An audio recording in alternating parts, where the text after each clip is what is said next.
मैंने देखा है मार्केट में दो तरह के लोग होते हैं। पहले वो जो हर रोज मार्केट देखते हैं और दूसरे वो जो रोज अपना फ्यूचर देखते हैं। दोनों इन्वेस्ट करते हैं, लेकिन दोनों की जर्नी बिल्कुल अलग अलग होती है। एक दोस्त है मेरा, हर बार जब भी मार्केट गिरता है ना तो उसका मैसेज आ जाता है, आशीष भाई एस आई पी रोक दूं क्या। 2 हफ्ते बाद जब जैसे ही मार्केट रिकवर करता है ना तो फिर उसका मैसेज आ जाता है, भाई इन्वेस्ट करना शुरू कर दूं क्या, कहीं लेट तो नहीं हो गया। मार्केट वही है, पोर्टफोलियो भी वही है, बस उसका डिसीजन हर 15 दिन में बदल जाता है। और सच बताऊं तो स्टॉक मार्केट उसके पैसे से ज्यादा उसके इमोशन को हिलाया जा रहा है।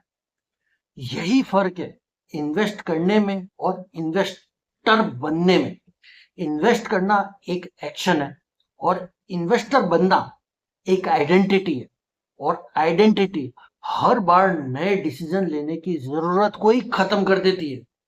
जरा सोच के देखो, अगर हर बार मार्केट गिरने पर आपको डिसाइड करना पड़े या बेचूं नहीं बेचूं, तो इसका मतलब डिसीजन आज लिया जा रहा है।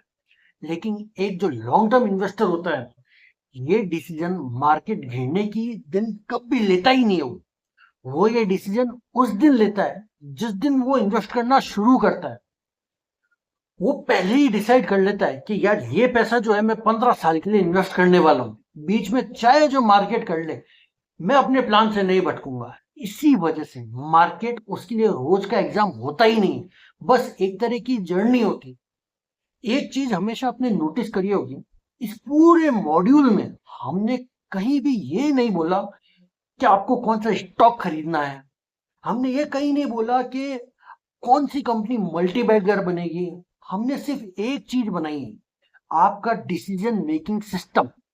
क्योंकि स्टॉक सिलेक्शन हमेशा बाद में आता है, डिसीजन मेकिंग हमेशा पहले आता है। अगर डिसीजन गलत है ना तो बेस्ट कंपनी भी आपको पैसा नहीं बना के दे पाएगी। और डिसीजन अगर सही है तो एवरेज कंपनी में हुई हुई थोड़ी बहुत मिस्टेक भी है ना, वो आपको कभी बर्बाद नहीं कर पाएगी। इसलिए लॉन्ग टर्म इन्वेस्टर होने का मतलब हर क्रैश में हीरो बनना नहीं होता, हर क्रैश प्रिडिक्ट करना भी नहीं होता, हर स्टॉक पकड़ लेना भी नहीं होता। लॉन्ग टर्म इन्वेस्टर बनने का मतलब है ये एक्सेप्ट कर लेना कि मार्केट को आप कंट्रोल नहीं कर सकते भाई, लेकिन एक बिहेवियर को कंट्रोल किया जा सकता है। और मार्केट में आखिर में वही जीतता है जो जिसका बिहेवियर सबसे ज्यादा स्टेबल होता है। अगर आप नोटिस करोगे ना तो मार्केट किसी का पेशेंस टेस्ट नहीं करता। मार्केट सिर्फ ये देखता है कि कौन अपने प्लान पर ही टिका रहता है। बहुत से लोग मार्केट की वजह से बर्बाद नहीं होते, बहुत से लोग अपने ही लिए हुए डिसीजंस की वजह से बर्बाद होते हैं, जैसे फोमो, फिर उन्हें आ जाता है पैनिक, फिर आ जाता है रिग्रेट, फिर ग्रीड। और ये साइकिल बार बार बार बार रिपीट होती ही रहती। इसलिए आज से एक छोटा सा रूल बना लो, मार्केट खुलने से पहले अपने प्लान को लिख लो, खुलने के बाद में अपने इमोशन को साइड में रख दो। इमोशन से लिया गया फैसला ज्यादातर आपको डुबाएगा ही डुबाएगा। और यही इस पूरे मॉड्यूल का सबसे बड़ा लेसन है कि वेल्थ उन लोगों की नहीं बनती जो सबसे ज्यादा इंटेलिजेंट होते हैं। वेल्थ उन लोगों की बनती है जो सालों तक एक अच्छे डिसीजन को रिपीट कर पाते हैं, बार बार बिना बोर हुए, बिना घबराए, बिना शॉर्टकट ढूंढे। अब तक हमने सिर्फ एक चीज बनाई है, इन्वेस्टर का दिमाग। अब वक्त है मार्केट को समझने का, क्योंकि पैसा लगाने से पहले ये समझना भी जरूरी है कि पैसा जाता कहाँ है।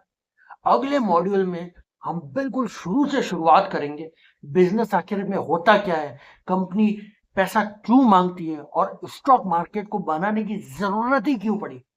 और मेरा प्रॉमिस है भाई, इस पूरी सीरीज को देखने के बाद में आपको स्टॉक मार्केट सिर्फ चार्ट और नंबर का गेम नहीं लगेगा, ये पूरा सिस्टम लगने लग जाएगा।